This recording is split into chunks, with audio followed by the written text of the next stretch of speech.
내 준비를 위해 구성된 국민의힘 비대위가 어제 인선을 완료하고 공식 출범을 알렸는데요.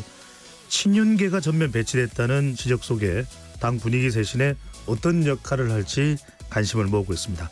한편 민주당 내부에서 치열하게 진행되던 국회의장 경선은 어느 정도 교통 정리가 되면서 추대되는 모습도 보이고 있습니다. 추미애 당선인대 우원식 의원의 2파전으로 치러질 예정인데요. 친명계 후보들의 잇따른 사태 어떤 뒷이야기가 있는지 알아보도록 하겠습니다. 21대 국회 마지막까지 대치하고 있는 현안, 최상병 특검법 얘기까지 짚어보겠습니다. KBS 열린 토론 지금부터 시작합니다. 치열한 토론 속에서 더 나은 세상을 찾아갑니다. 올바른 세상을 만드는 첫걸음. 평일 저녁 7시 20분 KBS 열린 토론.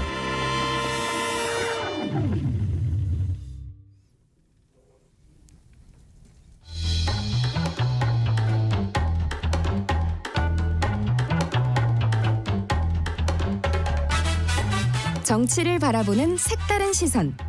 정치의 재구성. 정치를 보는 색다른 시선, 정치의 재구성, 함께할 네 분의 논객 소개합니다. 김병민 국민의힘 전 최고위원 나오셨습니다. 네, 안녕하세요. 반갑습니다. 하흥기 더불어민주당 전 상근 부대변인 나오셨고요. 안녕하세요. 하은기입니다. 김용남 개혁신당 정책위의장 자리해 주셨습니다. 네, 김용남입니다. 배수진 조국혁신당 대변인 함께합니다. 네, 안녕하십니까. 배수진입니다. KBS 열린 토론 문자로 참여하실 분은 샵 9730으로 의견 남겨주실 수 있고요. 단문 50원, 장문은 100원의 정보의 용료가 붙습니다. KBS 1라디오의 모든 프로그램은 유튜브에서도 함께할 수 있으니까요. 많은 분들 들어와 주시고 구독 꾹 눌러주시고 좋아요도 보내주시면 좋겠습니다. 자, 오늘 비대위 관련된 이야기였는데 워낙 지금 온 국민들의 관심을 끌고 있는 이슈가 있어서 이 이야기 나눌 텐데 그 전에 오늘은 조국혁신당의 김보엽 대변인 대신에 배수진 조국혁신당 대변인이 나왔습니다. 지난번에 조국혁신당이 배수진 대변인을 통해서 배수진을 쳤나요? 네, 조국혁신당의 전술로 활동했던 배수진입니다. 비례 21번이었고요. 네. 아주 아깝게 탈락을 했습니다. 네. 네. 김용남 개혁신당 정책위의장도 검사 출신 법조인이고 변호사이시죠? 예, 그렇습니다. 변호사입니다. 네, 법조인인 것으로 알고 네, 있습니다. 네. 자, 오늘 활약 기대를 하고요. 먼저 라인 야후에 대해서 좀 여쭤보겠습니다.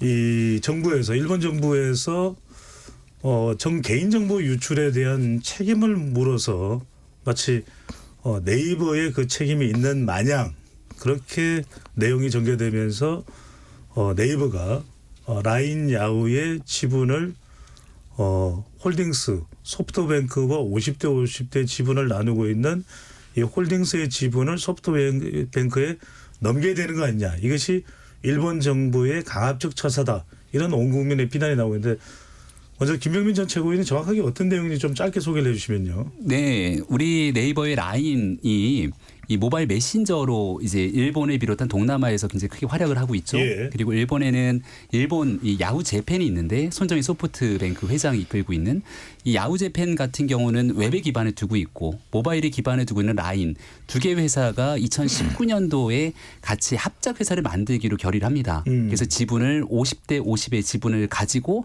서로 만들어진 라인 야후라고 하는 이 회사가 공동으로 이끌게 되는데 지난해 있었던 이 라인에서의 개인정보 유출 사건이 발발하면서 일본 정부가 생트집을 잡기 시작한 거죠. 행정지도라고 하는 이 빌미를 가지고 여기에 대한 개인정보 유출 사건의 재발 방지뿐 아니라 이 지분 매각에 관련된 내용들까지 언급을 하면서 지금 우리 기업, 우리 기술로 만들어진 이 라인이 일본 정부로부터 우리 기업이 이른바 찬탈당하는 것 아니냐 이런 여론이 불거지게 된 상황이고요. 그래서 우리 정부가 일본 정부가 저렇게 나서는 상황이라면 우리 정부가 적극적인 조치가 필요하지 않냐 이런 여론들이 들끓었고 여기 지난 주말 이재명 대표가 SNS에 글을 올리면서부터 네. 정치권 이슈로까지 촉발이 돼 있고 마지막 그래서 오늘 정부에서 성팀 정책실장이 부당한 조치에 단호하게 대응하겠다라는 얘기들까지 나와 있는 형국입니다. 네. 대통령실의 반응도 중요하겠지만 우선 우리 정부 예. 뭐 외교부나 지금 어떤 대응을 하고 있습니까? 그러니까 저는 이게 이슈가 된 게 벌써 좀 시간이 됐습니다. 네.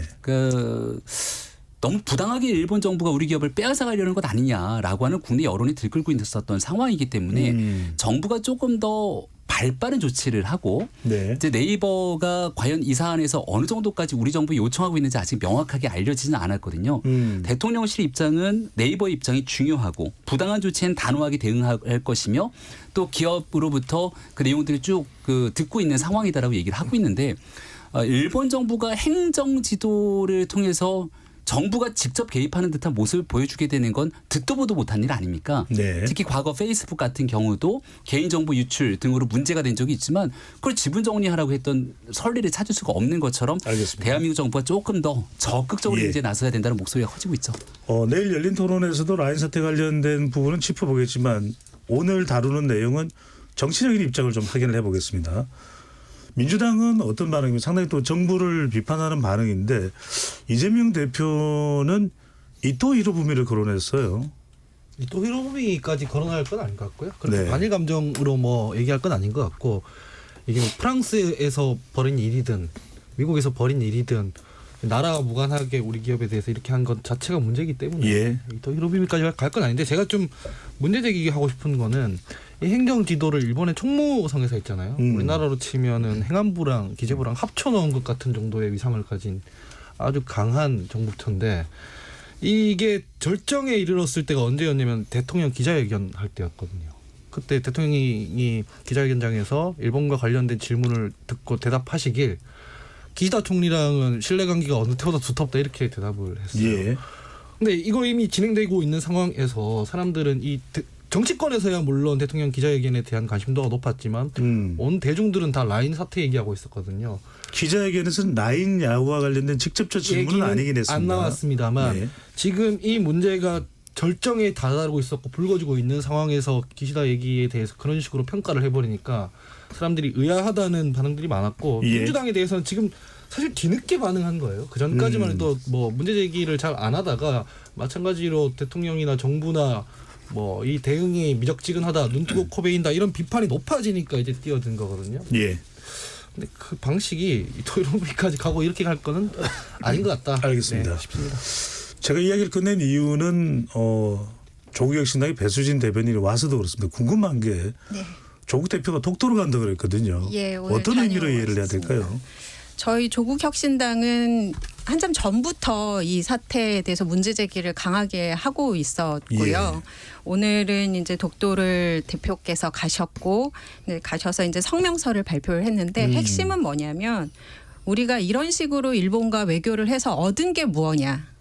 지금까지 굉장히 일본에게 저자세로 그래서 저희는 조금 좀 단호한 어조로 말씀을 드리면 윤석열 정부는 종일 정부 나아가서 네. 숭일 정부로 보일 만큼 일본에 대해서 저자세로 지금 외교를 해왔는데 얻은 건 없고 라인 경영권이 지금 일본 기업에 넘어가게 생겼고 그래서 이거 자체는 디지털 정보 영토가 침략당한 정도로 저희는 심각하게 봐야 되는 거 아니냐. 이게 네. 넘어간다고 하면 디지털 갑진국치, 경술국치를 빗대서 갑진국치에 버금갈 정도다라고 저희는 생각하고 있습니다. 그리고 배 대변인 말씀드린 거 죄송합니다만 네.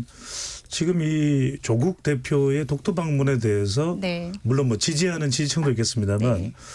또 일각에서는 독도를 간다고 해서 감정만 부추겨지는 것이지 정작 해결은 안 되는데 왜 간 것일까라고 또 한일 관계가 더 악화되는 것 아닌가를 지적하는 또 목소리도 나오는데요. 우리 국민이 그리고 저희 제 3당이 될 당의 대표가 우리 영토를 방문하는 것이 무슨 반일 감정을 자극하고 뭐 못 갈 때 간 거 아니지 않습니까?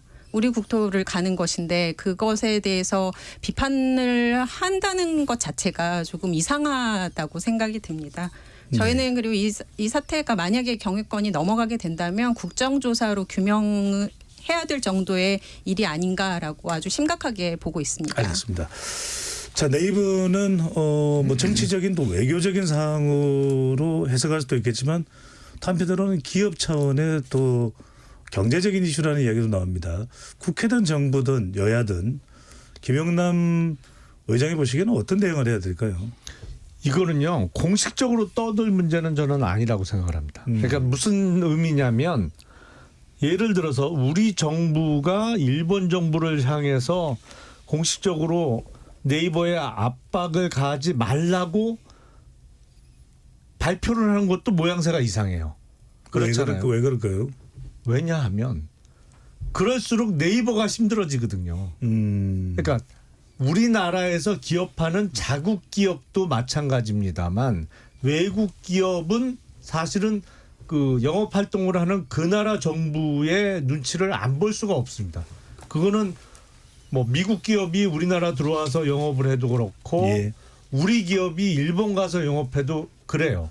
사실은 강대강으로 맞서 싸우면 결국에는 피해를 보는 거는 기업일 수밖에 없거든요. 근데 일본 총무성의 행정 지도가 나온 지가 꽤 오래됐잖아요. 그 이후에 발빠르게 물밑에서 조정을 하고 이게 지분 매각까지 이어지지 않도록 빨리 움직였어야 되는데 우리 정부의 대응이 대단히 안일했다. 그리고 솔직히 관심도 별로 없었던 것 같다라는 생각을 지울 수가 없어요. 네. 근데 이만큼 불거져서 이미 네이버는 어떤 측면에서는 거의 백기를 살짝 흔든 거 비슷하게 보이거든요. 왜냐하면 지분 매각을 포함해서 다양한 안에 대해서 검토를 하겠다라는 언급이 나왔기 때문에 이미 그 소프트뱅크 입장에서는 야 이번에 지분 우리가 인수하겠구나 경영권 완전히 가져오겠구나라는 기대를 하고 있을 것 같아요. 네. 근데 이 상황까지 오기 전에 우리 정부가 빨리 움직여서 일본에서 사태가 더 커지지 않게 매듭을 졌어야 되고 네이버가 우리 정부에 글쎄 아무런 의사표시를 지금까지도 안 했을까요? 저는 그럴 수는 없다고 생각을 해요. 네, 알겠습니다. 제대로 이거를 민원을 안 받아줬겠죠. 사실 예. 정치인들도 이거 정확하게 논의를 안 하고 있어요. 경영권이 넘어가지 않도록. 경영권은 이미 야후 라인에 있었고요. 예전부터. 지금 이거는 지분 문제인데 이게 왜 제가 아까 전에 말씀드렸던 반일 감정 단순 자극 이게 그러냐면 이해진 의장 같은 경우에도 이게 글로벌 기업인데 무슨 여기 국적을 왜 붙이냐고 해서 이런 거 싫어했고요. 네이버 의장입니다. 네, 싫어했고요. 두 번째는 일본이 과거에 닛산 얼라이언스 사건 때 보면은 칼로스 곤한테 어떻게 했는지 그 보이잖아요. 닛산 르노아의 네. 관계입니다. 네. 관이나 수사기관이나 다 동원해서 이런 문제에 대해서 뛰어드는 면이 있기 때문에 우리 정부도 너무 눈뜨고 이렇게 코베이듯이 안일하게 대처하다가는 이게 명확하게 국익을 훼손하는 문제가 되기 때문에 이건 좀 그래서 반일 감정보다는 조금 더 경제 논리나 이런 걸로 좀 보는 게 더 나을 것 같다는 생각입니다. 이 주제는 여기까지 논의하도록 하고요. 자세한 전문가들 관련한 라인 야후 사태에 대한 점검은 내일 KBS 열린 토론에서 이어가도록 하겠습니다. 자, 오늘 주제는 국민의힘 비대위 구성입니다. 김병민 전 최고한테 먼저 여쭤보면 예. 자, 항우여 비대위원장의 비대위원 4명이 엄태영, 유상범 의원, 김용태 이번 당선인이죠. 그리고 전주의 의원. 자, 이번 선거에서는 낙선을 했습니다만 전주의 네. 의원이 있고요. 정책위 의장의 경남 고성 통영이 지역구죠. 정점식 의원. 사무총장에는 성일종 의원. 자, 이 면면 어떻게 보십니까? 중요한 건 지금 뭐 당 혁신도 있고 전당대 룰도 변경해야 되고 또 뭐 백서에 대한 또 기능도 수행을 해야 되고 이 면면의 인적 구성으로 그런 기대치 예. 또 요구 잘 부합이 될까요? 어떨까요? 관리형 비상대책위원회이지 않습니까? 예. 관리형 비대위에 맞는 변화보다는 안정 그리고 단기간에 짧게 일할 수 있는 TF 성격을 띠고 있다서 이렇게 평가합니다. 총선 참패 이후에 만약 혁신 대대적인 변화를 꾀하는 비상대책위원회였다면 이 인적 구성이 맞지가 않겠죠. 근데 여기 있는 분들 한 분 한 분이 다 주요 당직을 맡아봤고 최고위원, 비대위원 등의 역할들을 해봤던 인사들이기 때문에 들어가서 첫날부터 바로 뭘 할지를 아는 사람들이거든요. 네. 다만 이제 세간의 오해 중에 하나가 친윤계로 전부 비대위원 인선을 다 간 것 아니냐.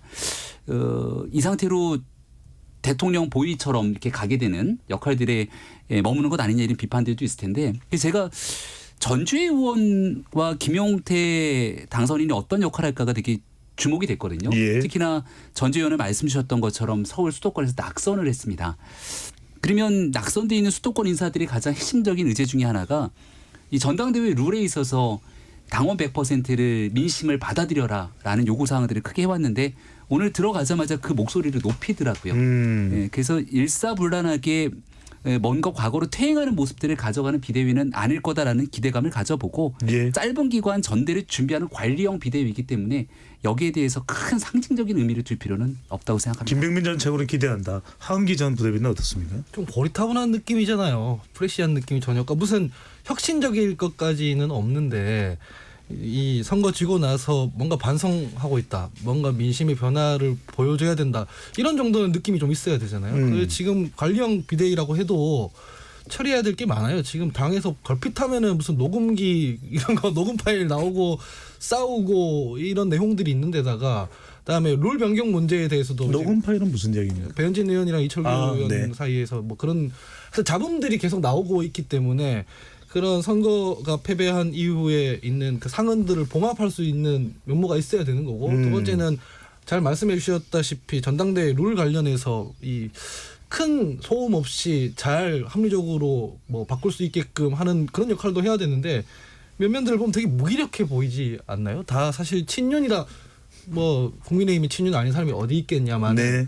꼭 당선자들이나 뭐 국민의힘 인사들만 구성해야 되는 건 아니잖아요. 비대위라는 게. 그래서 되게 좀 무기력하고 더 파격적인 인사가 있었더라면 좋았을 것이다. 파격적이기까지는 아니더라도 네. 좀 새로운 면이 보인다던가 선거 지고 민심을 반영하는 비대위가 된다. 그래서 이제 다음 전당대회도 그런 전당대회로 이끌 것이다. 이런 메시지라도 줘야 하는데 전혀 그렇지 않은 약간 영남 정당 모습을 더 보여준 거 아니에요? 예. 김영남 의장께는 그걸 여쭤보겠습니다. 지금 상당히 비대위가 전당대회 날짜 가지고 상당히 좀 내용이 있는 듯 또는 의견이 분분합니다. 이거 뭐 당은 당규가 됐든 뭐 어떤 그 절차에 따라서 당에는 어차피 사무처도 있는 거 아니겠습니까? 그 기준에 따라서 정하면 되는 거 아닙니까? 이게 왜 누가 출마하느냐 아니냐 한동훈 전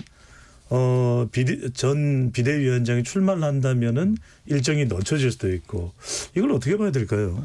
그러니까 전당대회는 필요한 최소한의 기간은 물론 있습니다. 왜냐하면 공지하고 뭐 절차에 따라서 며칠씩 그 소요되는 기간이 있기 때문에 대략 40일 정도 얘기를 하더라고요. 그러니까 서두르면 6월 달 안으로 충분히 전당대회를 치를 수 있죠. 근데 황우여 비대위원장이 그 의중은 지금 7월 뭐 8월쯤 생각하고 있는 거 아니냐라는 생각이 들 정도로 중간중간에 멘트가 좀 있었어요. 네. 한 달 이상 늦어질 거다 뭐 이런 그 언급이 있었기 때문에 그래서 빨리 치러질수록 비대위원장으로서 총선 참패에 책임을 지고 물러난 한동훈 전 위원장의 출마가 어려워지는 거 아니냐. 근데 만약에 8월 달로 늦어지면 뭐 약간 시간도 지났기 때문에 한동훈 전 비대위원장이 출마할 수 있는 거 아니냐. 뭐 이런 관측들이 나오는 거죠. 네. 근데 글쎄요. 저는 황우여 비대위원장의 이번 비대위원회 구성은 상당히 좀 우려가 됩니다. 네, 사실은 알겠습니다. 신선한 맛은 전혀 없어요. 네. 황우여 비대위원장의 이름을 빗댄 건 아니신 거죠? 저 우여를 확실하게 알겠습니다. 발음을 했고 우려를 또 확실하게 발음했습니다. 아니 근데 김병민 전 최고 궁금한 예. 것이 그냥 집권 여당의 공식적인 또 중대한 정치 이벤트인 이 전당대회를 당헌 당규에 있는 그 기준에 가져가면 되지 한동훈 전 위원장이 출마를 할 거냐 말 거냐 이걸 기준으로 지금 전당대회 날짜가 정해지는 게 사실 당 내부에 맞는 일이고 그렇게 전개되고 있는 건가요? 저는 한동훈 위원장의 논외로 하더라도 가장 정상적인 정당대회 날짜는 8월 말이라고 보거든요. 네. 왜냐하면 7월, 8월에 핵심 휴가철에 전당대회 잘 안 합니다. 그러니까 7말 8초는 일단 피하게 되고요. 그럼 민주당도 통상 한 8월 중순 정도, 그러니까 정기국회가 9월 달에 시작되니까 그 전에 이루어지게 되는 게 보편적인데 지금 당장 벌써 5월 중순입니다. 그럼 전당대회를 하려면 기본적으로 전당대회를 이렇게 할 거라는 고지도 해야 되고 전국을 돌아다니면서 전당대회를 하기 때문에 제주, 대구, 부산, 강원도, 컨벤션 센터 등 그 전당대회를 치르기 위한 모든 실무적인 준비를 다 갖춰야 돼요. 제가 한 3번 정도 지도부를 해봐서 보니 아무리 빨라야 40일에서 50일 한 2달 정도의 시간이 소요가 됩니다. 그러면 8월 말이라고 근데 그렇게 하면 될 텐데 하고 못하는 싶은 이유가 의중이 뭔가요? 황우영 위원장 입장에서는 아마 그럴 거라고 생각이 내심 짐작이 되는데 네.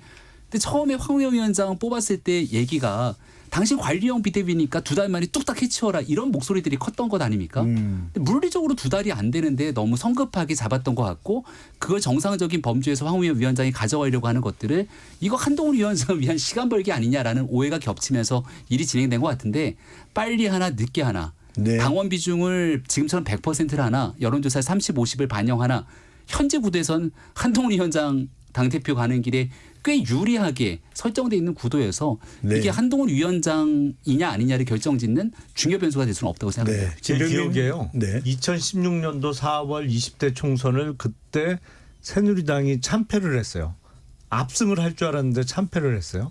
그리고 나서 전당대회를 언제 개최했냐면 딱 얘기했던 7월 말 8월 초 정말 휴가 피크 시즌에 전당대회를 치렀습니다. 그러면서 누가 뭐래도 찐박 성향의 이정현 당시 당대표 후보가 대표로 당선이 됐어요. 네. 근데 그 끝이 안 좋았잖아요. 그래서 제가 보기엔 국민의힘 지금 상황상 어떤 성향의 누구랑 친한 당대표를 만들어내느냐 아니면 뽑느냐 이거 신경 쓸 상황이 아니라고 저는 생각을 해요. 그래서 네. 오히려 친윤하고는 거리가 먼 당대표를 뽑아야 좀 바뀌는 모습을 보여줄 수 있는 거 아닌가라는 생각이 듭니다. 알겠습니다. 김병민 전 최고는 합리적으로 판단해 볼 때는 누가 출마하고 말고의 문제가 아니라 8월 말이 적정하다 이런 이야기를 했습니다. 자, 전당대회 룰도 상당히 관심을 모으고 있는데 한기 전 부대변인 네. 민주당은 이 당대표를 뽑기 위한 민주당도 곧 또 이제 전당대회가 몇 달 내로 있는 거죠. 네. 당대표를 뽑는 전당대회 룰이 어떻게 돼 있고 국민의힘의 당원 100%에서는 어떻게 평가를 하시는지요? 아니 저는 이건 일반적으로 당 대표를 뽑는 거는 그냥 당원들이 선택해야 된다고 생각을 하는데 근데 저희 한국 정당들이 당심이랑 민심이랑 너무 멀어져 있지 않습니까? 그래서 심지어는 국회의장이나 원내대표 뽑는데도 당원들이 관여해야 된다고 얘기할 정도니 원리 원칙에 따르면은 당원들이 선택해야 되는데 그랬다가는 너무 이제 당내 권력층이 그림이 너무 센 정당이 될 수 있어서 네. 조금 유두리 있게 합리적으로 조정을 해서 그냥 민심도 반영을 해야 된다는 쪽에서 지금 기울어 있는 민주당은 어떻게 되나요 지금? 민주당도 아마 제가 알기로는 그때 당시 당원 100%로 아마 개정을 했던 걸로 알고 있는데 그리고 심지어는 민주당 같은 경우에는 원래는 뭐였죠? 제가 지금 단어가 중순간적으로 생각이 안 나는데 네. 대의원제가 포함이 돼 있어서 대의원제 같은 경우에는 사실 저희 같은 경우에는 호남의 당원들이 너무 많기 때문에 전국 당원들의 표심이라든가 이런 것들을 좀 보장할 수 있는 장치가 있었습니다. 예. 네, 그거를 없애야 된다는 의견들이 너무 많다 보니까 권리당은 비중이 높아졌죠. 네, 그렇기 때문에 사실 당원들의 너무 많이 이 기울어져 있는 식으로 하는 게 좀 우려되는 것도 사실입니다. 예. 근데 뭐 원칙적으로는 당원들이 당대표를 뽑는 게 맞고 당대표가 민심에 기반한 당 운영을 하는 게 맞는데 근데 우리 정당들이 그게 아니라서 약간 뭐 어떻게 말하는 게 되게 애매한 상황이기도 하고 그래서 저는 이 관점에서 보면 국민의힘 같은 경우에도 당원 100%로 하고 그전에는 이제 이준석 대표를 뭐 쫓아내다시피 하고 난 뒤부터 망가지기 시작했지 않습니까? 그래서 국민들의 어떤 민심 같은 거를 당 운영에 반영시키려면 네. 전당대회 룰은 예전으로 돌리는 게 더 민심도 포함돼야 된다. 네, 그렇게 생각합니다. 라고 의견을 또 주셨고요. 배수진 대변인은 국회에서도 네. 오랫동안 활동을 하셨죠. 보좌관으로 활동을 하셨나요? 보좌관이었습니다. 네. 네. 국회 경험도 있고 또 이제 정당의 또 구성으로도 참여를 했는데 당대표를 뽑는 선거 지금 조국혁신당은 어떻게 돼 있는지 당헌당규가 당대표 어떻게 돼 있습니까? 저희도 그 전당대회 필요성 다 인지하고 있고 예 저희도 뭐 여름쯤에는 당연히 하게 되지 않을까 지금 그렇게는 계획은 잡고 있고요. 지금 당헌이나 당규 같은 경우도 지금 그 계략적인 것들이 이제 창당하면서 만들어 놓은 것이 있는데 지금까지는 이제 아무래도 창당을 하게 되면은 그 빠른 결정이나 이런 것들 때문에 주로 이제 부칙 규정을 가지고 당을 운영을 했고요. 이제 정상적으로 이번에 이제 전당대회를 하게 되면 뭐 당대표 선출이나 이런 것들을 당원 개정과 함께 이제 조금 정비를 해서 하게 되지 않을까 지금 올해 내로 그런, 그러면 전당대회 계획이 있는 겁니까? 예, 올해 내로든 하지 않을까 그렇게 생각이 듭니다. 예. 그러니 김영남 의장님, 네, 하실 말씀 있는 것 같아서. 아니 조국 혁신당이나 개혁신당이 처지가 약간 비슷할 것 같아요. 예, 새로 그렇죠. 생긴 당이기 때문에 예. 오래된 당들은 당규가 수십 개 이상 있습니다. 뭐 당대표 선출이 됐던 아니면 윤리 구성이 됐던 온갖 종류의 당규가 다 마련이 돼 있는데 신당들은 그게 없는 게 많아요. 그래서 처음 창당 과정에서는 앞서 언급됐던 대로 부칙으로 다 결정을 하고 네. 이제 당규를 만들어가는 과정인데 저희는 5월 19일 날 최종적으로 전당대회에서 새로운 당대표가 뽑힙니다만 개혁신당보다 출발이 조금 늦어서 그런지 조국 혁신당은 아직 전당대회 구체적인 계획은 없는 것 같아요. 얘기 예. 들어보니까요. 저희도 부지런히 당원 당규 지금 정비하고 있는 것을 알고 있습니다. 그렇군요. 각 당마다 이렇게 뭔가 딱 정해지지는 않았습니다. 자, 뭐 전당대회 룰 관련해서 김병민 전 최고가 의견 있으면 말씀 주시고 제가 예. 오늘 제일 김병민 전 최고에게 묻고 싶은 거 아마 청취자분들 마음도 저와 같을 거예요. 한동훈 전 위원장 나옵니까 안 나옵니까? 이걸 가지고 지금 총선 이후에 조금 시간이 지나고 나서 계속 이야기가 반복되는데 네. 제가 한동훈 위원장 마음에 들어가 있는 상황이 아, 이건 아니고 다 아는 이야기고요. 네. 그리고 뭐 한동훈 위원장을 교류하고 있는 게 아니기 때문에 잘 모르겠습니다만 한동훈 위원장이 나올 가능성이 더 높다는 얘기를 시종일관 하고 있습니다. 네. 그리고 한동훈 위원장이 나올 가능성에 대해서는 지금 대통령실의 변화, 정부의 변화와 국민의힘의 변화 과정과 같이 연결되어 있다고 늘 얘기를 드리고 있어요. 총선 패배 이후로 만약 정부가 대대적인 혁신을 합니다. 대통령실의 변화 과정이 매일 뉴스가 돼요. 정부 부처에 또 개각하고 대통령실의 수석이나 비서관들에서 이런 사람들이 하고 할 수 있는 놀랄만한 변화들이 있으면 모든 뉴스는 거기를 쫓아갑니다. 예. 당이 만약에 지금 국민의힘의 뉴스 과정들이 매력적으로 보도가 되지 않는다고 저는 판단합니다. 근데 국민의힘이 총선 참패 이후에 2020년 총선이 끝난 김종인 비대위에서 매일 모든 뉴스를 끌고 갑니다. 개혁적으로 국민의힘이 이런 걸 한다고 하는 변화들을 끌고 가면 한동훈 위원장 뉴스가 설 공간이 없어요. 근데 대통령실을 봐도 국민의힘을 봐도 답답함을 느끼는 보수 진영 혹은 국민들의 마음들이 굉장히 집약되다 보니까 예. 한동훈 위원장 어디서 뭐 하지? 라는 생각에 주말에 비 오는 도서관을 가도 그 뉴스가 훨씬 더 큰 조회수를 기록하는 거 아닙니까? 네. 이런 상황이라면 한동훈 위원장이 나올 수밖에 없는 형국이 점점 마련되고 있다. 그러죠. 뭐 모비딕을 읽었는지 안 읽었는지도 궁금할 것 같은데 이른바 한잘알 한동훈 위원장을 잘 알고 있다고 알려져 있는 김영남 의장께 바로 여쭤보겠습니다. 제가요? 또 제가 어떻게 잘 알죠? 과 후배이기도 하고 같은 검사 출신이기도 하고 나옵니까 안 나옵니까? 저는 나올 거라고 생각을 합니다. 네, 어떤 이유일까요? 아니 일단 본인의 미래를 위해서도 이번 전당대회를 건너뛰지 못할 것 같아요. 전당대회를 건너뛰면 그 휴식기가 너무 길어지면서 또 금방 잊혀지거든요. 정치인들이나 연예인들은 제일 무서운 게 대중의 기억 속에서 흐릿해지는 겁니다. 그렇기 때문에 다음 데뷔할 수 있는 시점이 만약에 이번 전당대회를 건너뛰면 올해 안에는 어떤 보궐선거가 없을 것 같고 내년에나 있을지 모르는 보궐선거인데 글쎄요. 그때까지 기다리기엔 텀이 너무 길 것 같아서 나오지 않을까. 그리고 나오기 위해서 뭐 도서관에 있는 사진 같은 거 또 집 근처에서 누군가 찍었다는 뒷모습의 사진 이런 게 다 몸풀고 있는 거 아닌가 싶어요. 네. 아, 사진이 몸풀기다. 자, 조국혁신당 배수진 대변인한테 안 여쭤볼 수가 없는 게 네. 지금 한동훈 특검법을 또 거론을 했습니다. 조국혁신당 대표가요. 자, 한동훈 조국혁신당에서 바라보는 시각은 오는 전당대회에 한동훈 전 위원장이 대표로 등장할 걸로 전망을 하십니까? 어떻습니까?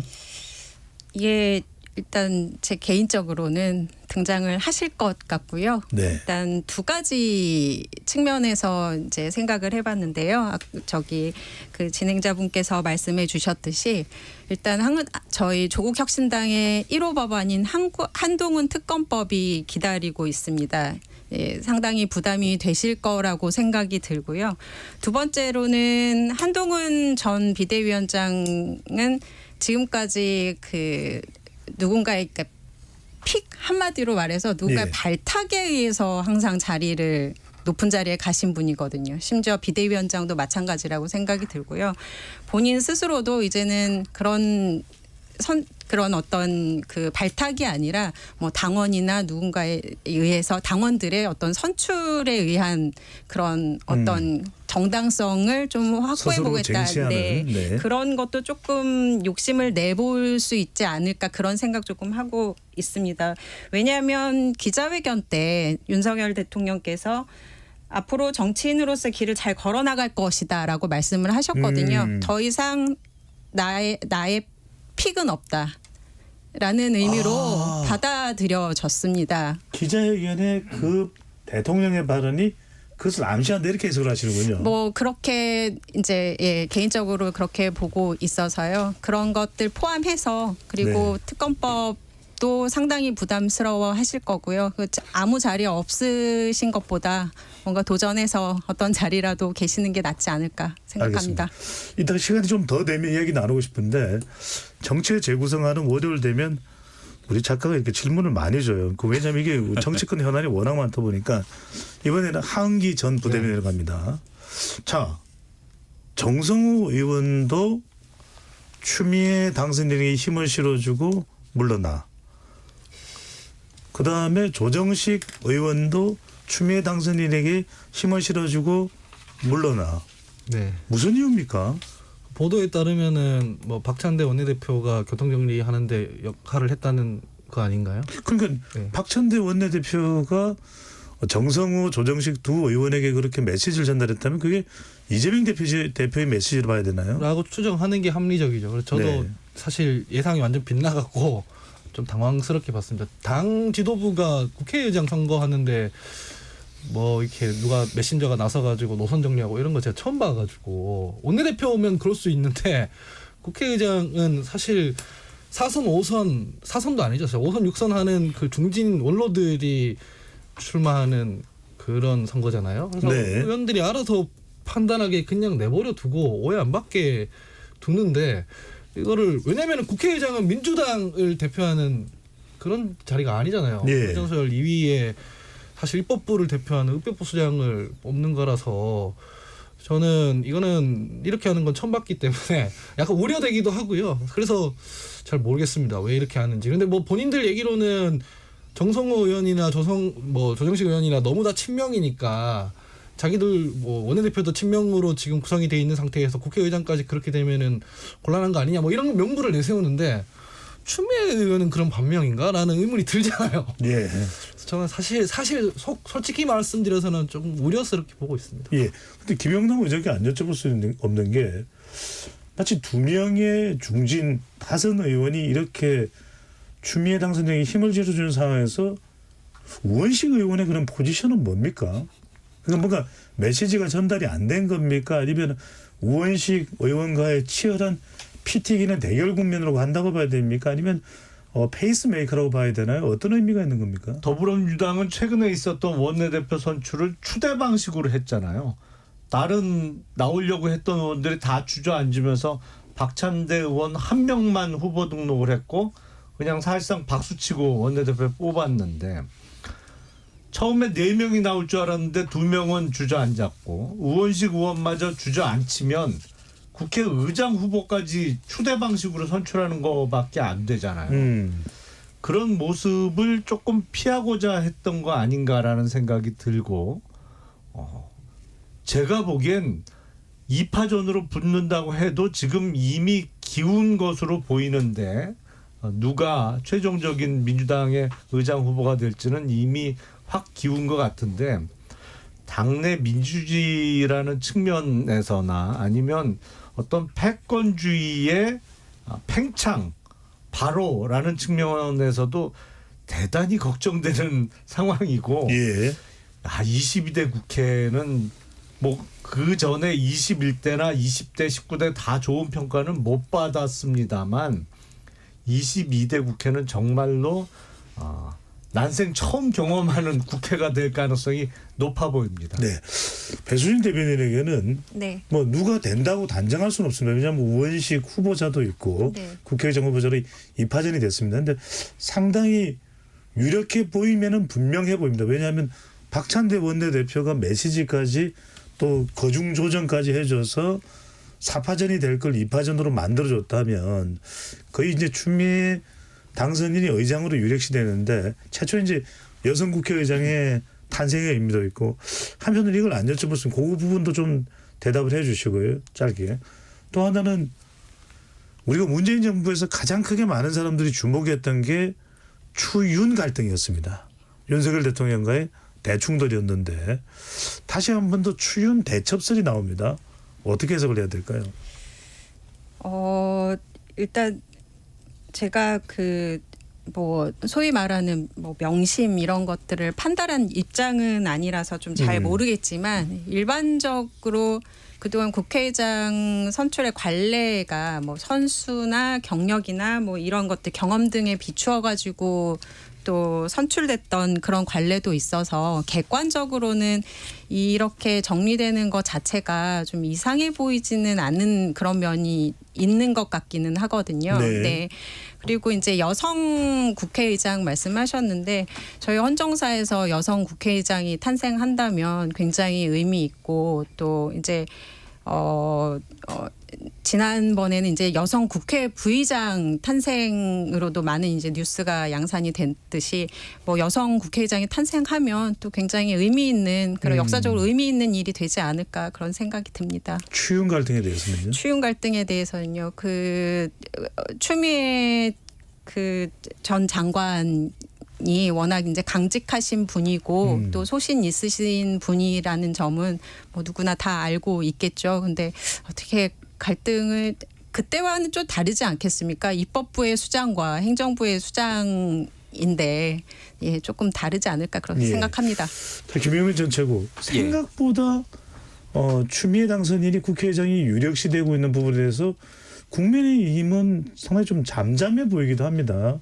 네. 어떻게 해석을 해야 되고 일각에서 그런 데는 추윤 갈등, 문재인 정부 때의 법무부 장관과 검찰총장의 갈등 때와는 다를 것이다. 국회의장으로서의 또 품위와 품격, 중립성도 있을 테고 윤석열 대통령도 그 당시처럼 이렇게 대립각을 세우는 건 힘들 것이고 어떻게 봐야 될까요? 네, 일단 결론부터 얘기를 하면 강대강 대치 국면은 더 짙어지겠죠.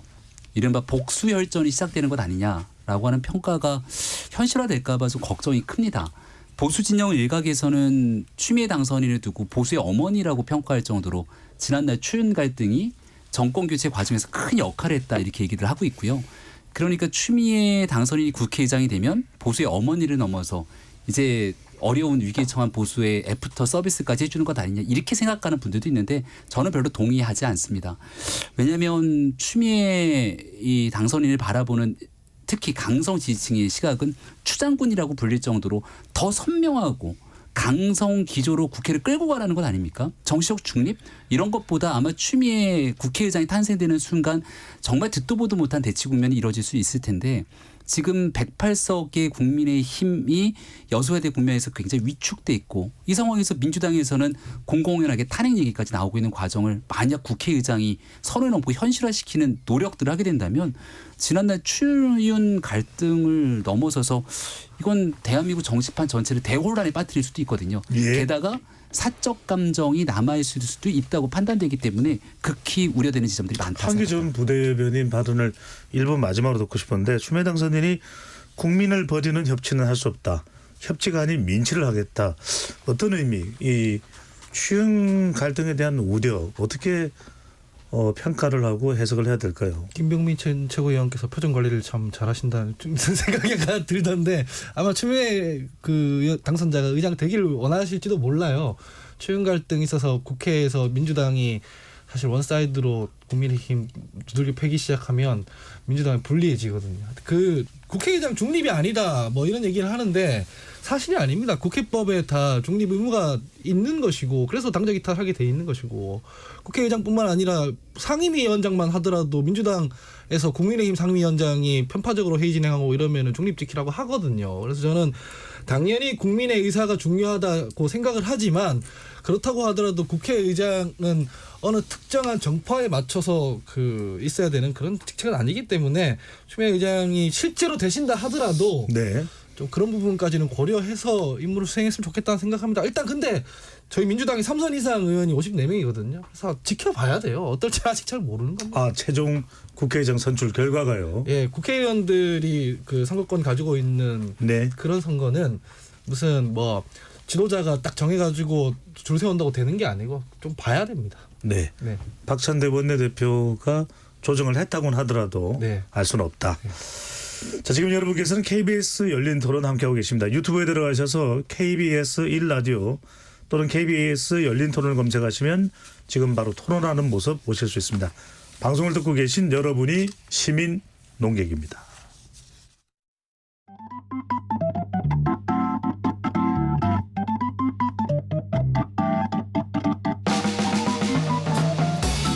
세상을 바꾸는 질문 열린 토론이 시작합니다.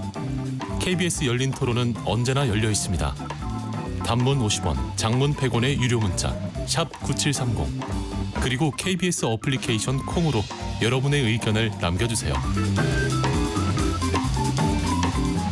KBS 열린 토론 정치의 재구성입니다. 스튜디오에 하흥기 전 더불어민주당 상근 부대변인, 김용남 개혁신당 정책위의장, 배수진 조국혁신당 대변인, 김병민 국민의힘 전 최고위원 네 분과 함께하고 있습니다. 자, 이것도 좀 마저 여쭤보고 다른 주제로 넘어가겠습니다. 한기 전 부대변인은 지금 오늘 뭐 각종 방송에서도 그런 내용들이 많이 나왔던 게 관련된 여론조사가 있었는데 뭐 그걸 소개해드리지는 않습니다. 민주당도 8월경 정도에 이제 전당대회, 왜냐하면 2022년 8월 달에 전당대회에서 바로 그 전당대회에서 압도적인 표를 얻어서 이재명 의원이 이재명 대표가 됐는데 연임 이야기가 나옵니다.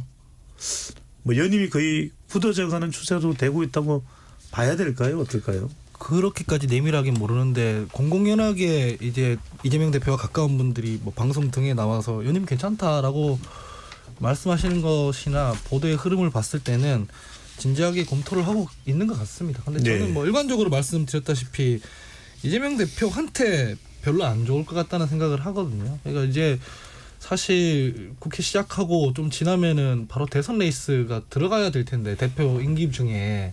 근데 대표라는 거는 그 당의 이익을 우선적으로 생각해서 행동해야 되잖아요, 정치적으로. 근데 대선 주자는 아니거든요. 어쨌든 간에 중도 확장을 위해서는 좀 쓴소리도 할 줄 알아야 되고 민주당이 좀 너무 이 180석에 가까운 의석으로 추진하는 법에 대해서 좀 조정 역할도 해야 되고 그래야 됩니다. 근데 당 대표가 됐을 때 그 운신의 폭이 많이 줄어들어요. 이낙연 전 대표 사례를 보면 그때 왜 서울시장, 부산시장 보궐선거가 열렸을 때 좀 더 중도 확장적인 행보란 건 뭐 우리가 당원 이렇게 만들어놨기 때문에 한 번은 지켜보고 이게 문제가 있으면 고치자라고 하는 게 맞거든요. 근데 당대표가 됐으니까 이제 그 큰 선거에서 공천 안 하고 후보 안 낼 수가 없잖아요. 당원들이 그렇게 원하는데. 이 두 입장이 충돌하다 보면은 당대표로서의 어떤 운신의 폭을 생각하면 대권주자로서의 운신의 폭이 줄어듭니다. 공부해서 여쭤봅니다. 그러면 그런 한기 전 부대변인 같은 청년 정치인들의 의견이 있다면 이재명 대표가 사실상 당내 영향력은 압도적이니까 그냥 전당대회 연임할 생각이 없다 선을 그어버리면 되는데 아무런 발언이 안 나오는 이유는 뭘까요? 고민 중이기 때문에 그렇다고 봐요. 아까 한동훈 비대위원장 마찬가지인 건데 안 나올 것 같으면 이렇게 보도가 나오고 시끄러우면은 저 코앞에 있는 선거니까 저 이번 선거에 출마 안 합니다 하면 되거든요. 근데 각자 다 고민이 있기 때문에 아무 말을 안 하고 열어두는 것이거든요. 네, 김병민 전 최고는 어떻게 보십니까?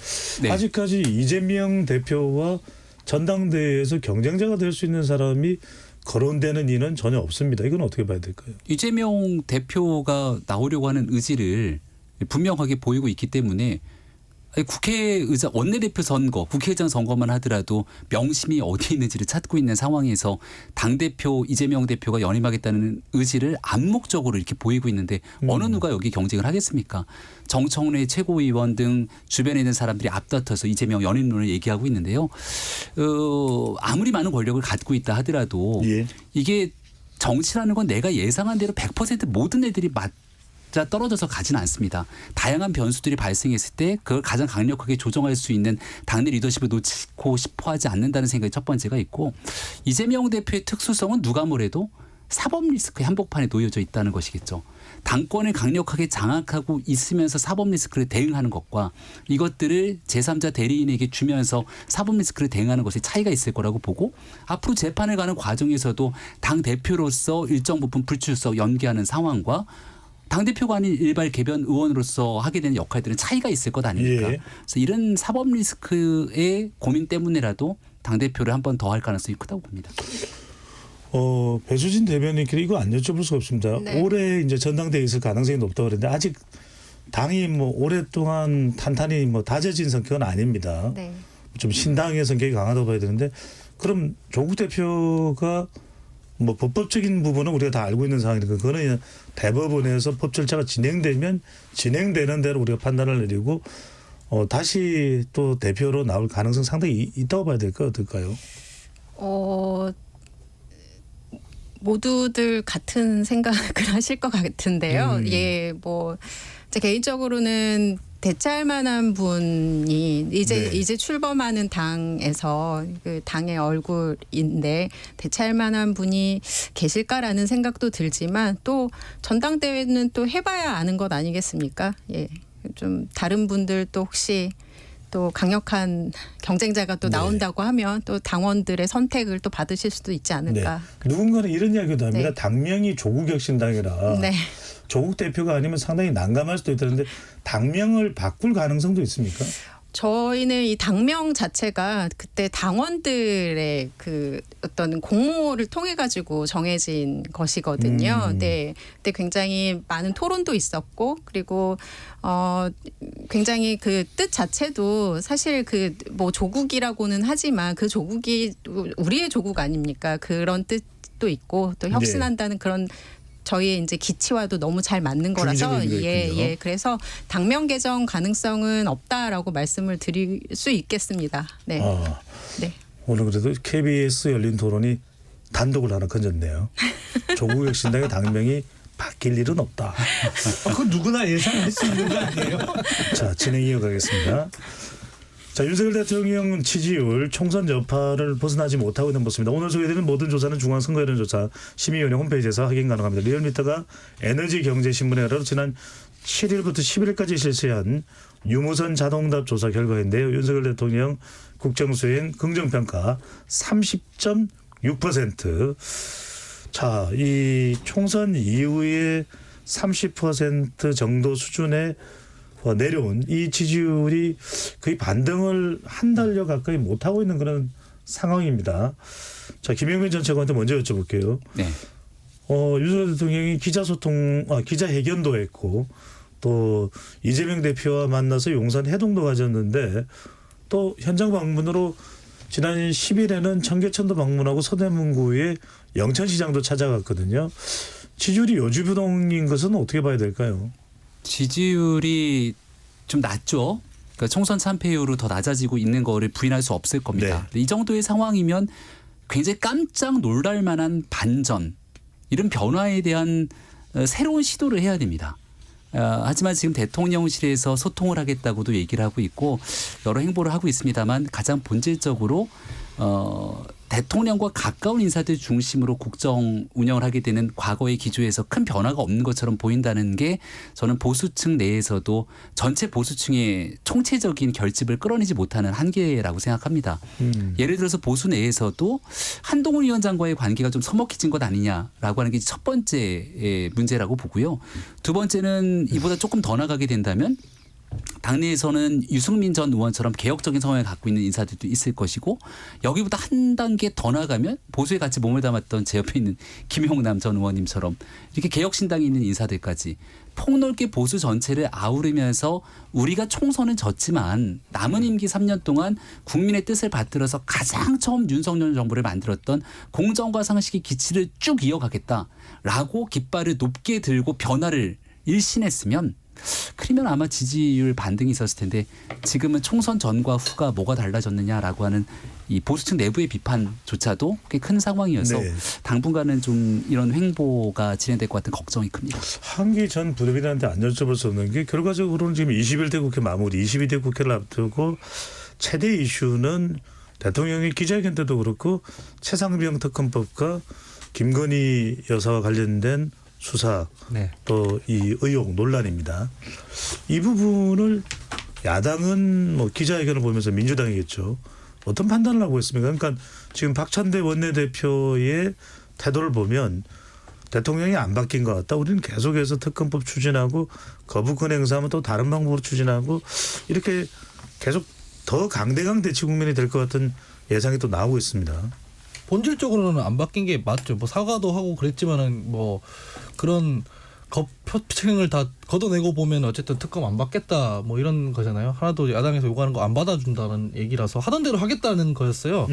일관성을 유지해야 한다 이런 표현 썼고 뭐 그래서 이게 태도가 어떻게 됐든 간에 이 사실은 지지율 반등이 없는 것도 똑같은 맥락일 텐데 바둑에 왜 대마 불사라고 하잖아요. 대마가 딱 잡혀 있어요. 그게 뭐냐면은 아까 말씀드린 사법 리스크, 김건희 여사 특검법이라든가 최혜병 특검법 이런 것들이거든요. 그래서 사실 그 대마를 본인들이 해체를 하면 나머지 정책적인 이견이 있는 부분, 뭐 전국민 25만 원 지급이라든가 뭐 이런 노란봉투법이라든가 이런 것들은 정책적 이견이 있기 때문에 뭐 조금 소수 여당에서 거부권을 행사하는 거 말고는 이게 방어할 방법이 없다라고 해도 합리적으로 설득할 수 있는 방법이 있을 거예요. 근데 그게 아니라 이 정책적 이견 문제가 아니라 본인들이 수사를 받아야 되는 상황에서 사법 리스크를 방탄적 성격으로 활용하고 있는 이 거부권 이거를 어떻게 할 것인지를 보여주는 데서부터 변화의 모습을 보여주는 건데 예. 그걸 전혀 안 보여주고 있잖아요. 안 보여주고 있으면은 총선 패배했던 그 민심을 전혀 반영하지 않겠다는 의미이므로 지지율 반등도 상관없을 것 같은데요. 예, 야당은 계속해서 또 공세를 하는 형태가 될 것 같고요. 안 할 수가 없다고 생각하고 국민 여론만 보더라도 해야 되는 일이 맞다고 저는 생각하고 예. 행정부를 견제해야 하는 입법부의 의무라고 생각합니다. 이거는 무슨 그 협치 이런 대상이 아닙니다. 협치는 네. 아까 말씀드렸다시피 여야에서 노선과 정책적 이견이 있는 경우에 이해가 대변해야 될 이해 주체들이 다를 경우에 이제 조율하고 합의하고 하는 거지. 이거는 그냥 입법부로서 행정부를 당연히 견제해야 되는 거다 그렇군요. 생각합니다. 배수진 대변인 예. 윤석열 대통령의 김건희 여사 특검법, 심지어 뭐 한동훈 특검법도 이야기하고 있으니까요. 최상병 특검법에 대해서도 가장 강력하게 지금 앞장서고 있는 것이 조국혁신당입니다. 예, 그렇습니다. 궁금한 건 이런 부분이에요. 윤석열 대통령은 거부권 행사를 분명히 했고 아내인 김건희 여사 관련해서도 봐라. 이원석 검찰 수사하고 있고 지금 뭐 최재형 목사에 대해서도 오늘 방송에 나올 정도로 수사하고 있지 않느냐. 기다려달라. 그리고 그게 미흡하면 특검법을 오히려 대통령 스스로가 더 먼저 주장을 하겠다라고 이야기를 하고 있는데 그게 조국혁신당에서는 전혀 설득이 안 되나요? 일단 최혜병 특검법부터 말씀을 드리면 네. 일단 수사 대상에 대통령 자신도 포함이 될 가능성이 굉장히 큽니다. 지금 외압 정황들이 많이 나오고 있고요. 뭐 오늘 국가안보실에서 수사계획서를 요구했었다라든지 그리고 일전에 그 공직기강 비서관이 이시연 공직기강 비서관이 유재은 법무관리관하고 그 통화를 했다든지 그 저기 사건 기록 회수 관련해서요. 그런 것들이 많이 나오고 있는 상태에서 자신이 수사 대상에 포함될 개연성이 있는 사항에 대해서 거부권을 행사한다라는 거는 일단 자신에 대한 수사를 거부를 하는 것이죠. 네. 그러면은 헌법적인 권한을 사적으로 남용하는 것 아니냐라는 결론이 되는 것이고요. 그래서 이것은 거부해서도 안 되고 거부할 수도 없는 거다라는 게 이제 저희의 입장입니다. 그리고 김건희 여사 같은 경우에는 오늘 서울중앙지검장 인사를 발표를 했습니다. 이창수 네, 전주지검장을 전주지검장이죠. 네. 네. 서울지검장으로 지금 한 건데 지금 그 서울중앙지검에서 김건희 여사 뭐 도이치모터스 주가 조작 관련해서 소환 조사를 하겠다는 방침도 이야기를 했고, 일단 명품백 같은 경우에는 수사팀 뭐 보강해서 신속 수사를 하라라는 지시도 있었고, 예. 그런 와중에 서울중앙지검장을 교체를 한다는 겁니다. 그 말은 그리고 또 이분이 이창수라는 분이 저희가 봤을 때는 윤석열 대통령에게 충성만 다하는 그런 인물이다라는 생각을 지울 수가 없는 것이고요. 대검 대변인 출신이라서 그 부분을 이야기를 하기도 합니다. 예, 네. 대검 대변인 출신이기도 하고, 그리고 이재명 대표 그 FC 그 성남 수사도 이제 좀 해서 무리하게 기소했다라는 그런 판단도 있고요. 또 그 가장 가깝게는 전주지검에서 지금 하고 있는 게 문재인 전 대통령의 전 사위에 채용 비리 의혹이 있다라고 하면서 하는 수사가 있습니다. 예. 제 며칠 전에 이제 민주당 의원들께서 항공사 관련이죠. 예, 맞습니다. 근데 그 수사 자체를 굉장히 참고인의 가족, 참고인들까지 무자비하게 압수수색하고 연락하고 계속 뭐 출석을 종용하고 하면서 굉장히 좀 가혹하게 수사를 하고 있는 것 알겠습니다. 아니냐라는 판단이 있었는데, 이런 분이 서울중앙지검장으로 갔다는 것 자체가 야당에게 김건희 여사 종합특검법을 발의하고 통과시켜라 이렇게 말씀을 하고 계신 거 아닌가라는 생각이 오히려 들 정도입니다. 김현우 의원 보시기에는 지금 대통령 지지율은 낮은 상태, 또 계속해서 거듭되는 것은 또 특검입니다. 김건희 여사와 관련된 논란, 또 최상병 어떻게든 좀 돌파구를 만들어야 되는데 대통령실에서 할 수 있는 효과적인 돌파 방법, 돌파구 뭐라고 보시는지요? 돌파할 방법은 있습니다만 그 반대 방향으로 계속 행동하고 있기 때문에 네. 지금 대통령 지지율은 확실한 대문자 L자형이죠. 예. 이제 총선 참패 이후에 횡보하고 있는 양상인데 이게 더 떨어질 가능성은 매우 높아 보입니다. 말씀 도중에 죄송합니다만 윤석열 대통령도 검찰총장 출신인데 법리적인 충돌이 발생할 수가 있다. 그래서 김건희 여사 수사와 관련된 부분도 이원석 검찰의 수사를 좀 기다려달라. 그걸 보고 안 되면 하면 되지 않냐. 또 공수처 수사가 있는데 그 결과도 좀 보고 특검을 할 건지 여부에 대해서 봐주기식 의혹이 있든지 확인하면 되고, 이 부분에 대해서는 뭐 어떻게 보십니까? 김건희 여사 특검법에 대한 그 핵심은 도이치모터스 주가 조작 사건이잖아요. 네. 그거 몇 년 됐는데요. 지금 뭘 더 기다려요? 어떻게 더 기다려요?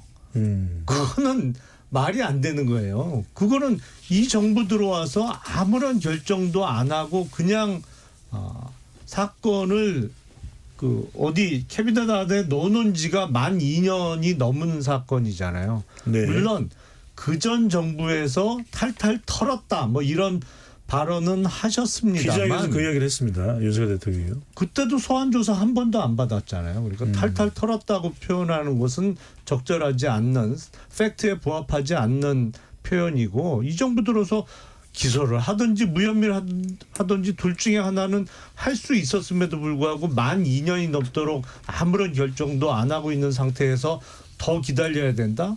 더 기다렸다가 특검을 하든지 말든지 해야 된다는 것은 앞뒤가 안 맞는 말씀을 하시는 거고, 네. 지지율을 돌파하기 위해서는 가장 확실하고 쉬운 방법은 대통령의 인사권 행사를 통해서 변화를 보여주는 것입니다. 근데 지금 비서실장, 정무수석 그리고 정무수석실의 비서관들 다 낙선자들이 지금 가고 있고, 지금 정무비서관들도 낙선자, 이번 총선 네. 낙선자들도 채우겠다는 거 아니에요?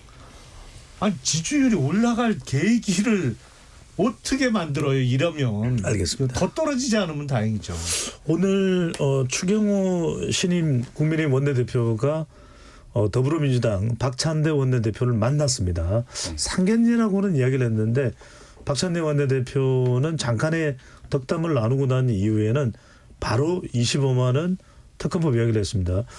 어쨌거나 뭐 여러 가지 윤석열 대통령도 기자회견에서 법적으로 지금 수사 중이다. 기다려봐라라는 이야기도 하고 있고, 또 국민의힘 내부에서도 대통령 의견에 동조하는 목소리 또 동조하지 않는 목소리들 뭔가 국민의힘도 돌파구가 필요하긴 할 것 같아요.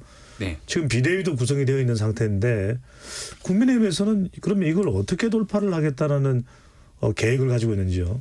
일단은 25만 원 문제는 누구보다 25만 원 말고 이 특검 문제 특검법, 두 가지 네, 같이 네. 말씀 주셔서 하겠습니다. 25만 원은 추경호 원내대표가 경제부총리로 역할을 해온 상태이고 현재 대한민국의 이 재정 상황 등을 누구보다 잘 알고 있기 때문에 이 얘기를 시종일관 주장하고 있는 민주당과 공개 토론을 통해서라도 국민적 여론의 그 추이를 몰아갈 수 있다고 저는 생각을 합니다. 어느 부분들이 국민들께서 진짜 원하는 방식이고 자금의 경제 위기에 도움이 되는 것인지 이 부분을 이제 논외로 하고 특검 문제가 국민의힘을 가장 어렵게 만드는 건데 지난 기자회견에서 이 해병대원 순직 사망에 관련된 특검에 대해서는 이제 공수처 수사 이후에 이게 미진하면 대통령이 직접 나서서 특검을 받겠다라고 하는 메시지를 내지 않았습니까? 어느 정도 과거보다는 일정 부분 좀 전향된 상황을 보여준 내용들이기 때문에 여기에 맞춰서 이제 국민의힘도 조금 운신의 폭을 넓힐 수 있지 않을까라는 생각이 듭니다. 네. 물론 지금 그대로 대통령이 거부권을 행사하게 된다면 상당히 여론이 악화될 가능성이 높기 때문에 지금 민주당이 얼마 전 강행 처리했던 특검법에서 그럼 국민의힘이 생각하고 있는 특검의 조정 가능한 범주는 어느 정도까지인지 이런 내용들이 나와줘야 되거든요. 네. 그동안은 무조건적으로 거부하는 듯한 인상을 줬기 때문에 진실 규명을 위해서 필요하다고 하는 총체적인 당위성 그리고 그다음 국민의힘은 민주당이 냈던 법안과 달리 이 정도의 상황이라면 우리가 같이 고민할 수 있다고 하는 전향적인 조치 이 두 가지가 좀 뒤따라야 된다고 생각합니다. 저 김용민 전 최고는 뭐 협의 조정 이야기를 하고 있는데 최상병 특검법 김건희 여사 관련된 의혹 협의가 가능한 부분입니까 어떻습니까? 민주당에서는요. 그 최상병 특검법 같은 경우에 이게 지금 뭐 총선 지나고 혹은 총선 이전에 급하게 발의된 법이 아니에요. 2023년 10월에 패스트트랙이 태워졌고 충분히 협의하고 논의하고 조율할 수 있는 기간이 있었는데 테이블에 나오지도 않았어요. 무조건 안 된다고 했던 것이고 그게 뭐 총선 전에 영향을 미칠 것 같아서 그랬다고 하는데 총선 전에 보면은 저희 당에서 후보들 무슨 의혹 나오면은 금감원에서 갑자기 막 그 조사하고 그랬던 거 많이 있거든요. 네. 왜 꼭 총선 영향 부분에 대해서 야당에만 그게 해당되는지 모르겠고 저는 이거는 그러니까 늦었다 또는 협의에 적극적이지 않았다는 이런 부분은 차치하고 지금부터라도 협의할 여지는 있습니까? 어떻습니까? 아니 협의해야 될 내용조차 뭔지 잘 모르겠어요. 제가 사실 보기엔 국민의힘 쪽이 협의할 여지가 전혀 없을 거예요. 네, 그러니까 그리고 뭐 그러니까 이거를 조금이라도 받아들일 수 있다 아니면 내용을 좀 수정하면 여야 합의로 처리할 수 있다는 얘기를 국민의힘 쪽에 어느 누구도 입에도 뻥끗 못 담을 거려. 야당에서 추천하는 특검 인사라든가 뭐 브리핑 한다든가 이런 걸 문제 삼는데 그건 네. 기존 특검들에서 다 있던 건데 지금 문제 삼는 거잖아요. 그래서 대체 뭘 협조해야 되는 건지도 모르겠고 그래서 잘 모르겠습니다. 저는 뭉개고 있다고 생각합니다. 배수진 대변인은 어떻게 생각하시는지 이 특검법 관련한. 네, 저도 그 두 분하고 비슷한 생각인데요. 국민의힘에서 뭔가 이렇게 협의를 할 만한 그런 룸 자체는 좀 없지 않을까. 왜냐하면 지금 가장 이제 뭐 쟁점으로 꼽을 만한 거라고 하면 예. 야당 추천인데요. 특검이 야당 추천인데 그때 그 박근혜 국정농단 최순실 국정농단 특검 때부터 그것부터 해서 그 드루킹 특검조차도 야당에서 추천을 했었거든요. 예, 그것도 다 이제 합의에 의해서 된 것이라서 이거 자체가 뭐 협의나 이런 것들이 될 수는 없지 않을까 그런 생각은 듭니다. 예, 김병민 전 최고는 협의를 또 이야기를 하셨으니까 네. 추경호 원내대표도 비슷한 이야기를 했습니다. 오늘 박찬대 원내대표를 찾아가서 좀 시간을 두고 천천히 뭐 협의해 나갑시다라는 발언을 했는데 뭐 협의할 부분이 가능한 겁니까? 그러니까 무한정 시간을 끄는 모습을 보여서는 안 될 건데요. 그러니까 민주당이 얘기하고 있는 것처럼 총선 전에 뭐 하다가 지금이라고 표현합니다만 총선 이후에 상황이 변했죠.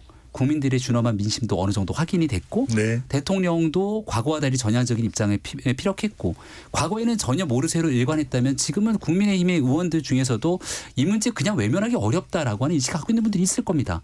그 지금은 일방적으로 강행 처리된 게 올라가 있는 거니까 대통령이 거부권이라고 했을 때 제2 요구권이거든요. 만약 제2 요구를 해서 국회로 다시 넘어오게 된다면 여기에 대해서 어느 정도까지 협의할 수 있을지에 대한 부분들이 이제 추경호 원내대표의 공으로 넘어오게 된 거고 예. 이걸 국민들께 신뢰감 있게 우리가 이거 무조건 반대하는 것 아니다라고 하는 인식을 먼저 심어줄 필요가 있다. 거듭 말씀드립니다. 알겠습니다. 매주 월요일 정치의 재구성 마무리할 시간이 됐습니다. 네 분께 22대 국회가 좀 경제적으로 또 여러 가지 상황에서 대외 외교적으로도 그렇고 긴박한 상황에 있는 대한민국의 희망이 될 거냐 아니면은 정치권의 아수라장의 또 우려와 또 걱정의 대상이 될 거냐 이런 이야기들이 나오고 있습니다. 네 분께 한 20초 정도 드릴 수 있을 것 같은데 22대 국회에서 시작하는 시점에 여야부도 어떤 판단을 하는 것이 가장 좀 생산적인 국회를 만들어내는데 가장 중요한 부분일지 하은기 전 부대변인부터요. 사실 그 대선 끝나고 나서 대치 국면을 해소하려고 할 때는 민주당에서 좀 말랑말랑한 얘기들을 했었습니다. 예. 대선 공통 공약부터 추진하는 걸로 시작해서 뭐 협치의 물꼬를 뜨자 이랬거든요. 근데 그런 얘기는 이제 없어요. 아예 그런 얘기를 하는 정당도 없고 정치인도 없습니다. 그래서 저는 아까 김용남 의장님께서 말씀해 주셨다시피 여야가 이런 태도를 유지하다 보면은 22대 국회는 진짜 역대급 강행 아수라장 이런 거 난무하는 국회가 되지 않을까. 알겠습니다. 걱정스럽습니다. 어떤 걸 먼저 생각해야 될까요? 짧게요. 배수진 대변인은요. 예, 사실 정치가 가지는 힘은 결정이라고 생각을 합니다. 그래서 저는 22대 국회가 국회 스스로 결정을 할 수 있는 국회가 됐으면 좋겠거든요. 그런데 강대강으로 계속 대치를 하다 보면 그 결정이 미뤄지고 그리고 오히려 사법부나 사법적으로 그 결정을 특검이라든지. 그렇게 네. 보내버릴 수 있는 그런 것들은 조금 우려가 됩니다. 알겠습니다. 그렇지만 김영민 전 최고 예. 15초요. 헌법기관인 국회의원들이 좀 자율적으로 움직일 수 있는 공간들이 더 넓어져야 됩니다. 민주당은 국회의장 선출 과정들을 보면 이재명 대표 의원이 너무나 막강하고 국민님도 여전히 대통령의 영향력 아래서 움직이지 못하는 것 아니냐는 비판이 있는데 알겠습니다. 그 공간을 국회가 더 자유롭게 열어야 됩니다. 김영남 의장은 10초요. 왜 저만 이렇게 15초 하세요. 22대 국회가 아무랄 것은 명약관화해 보이고요. 다만 23대 국회는 그렇지 않기 위해서는 두 가지만 해결하면 됩니다. 예. 국회의원 선거를 중대선거구제로 바꾸고요. 대통령 결선 투표 도입하면 알겠습니다. 지금과 같지는 않을 겁니다. KBS 열린 토론 이것으로 모두 마무리하겠습니다. 지금까지 배종찬이었습니다.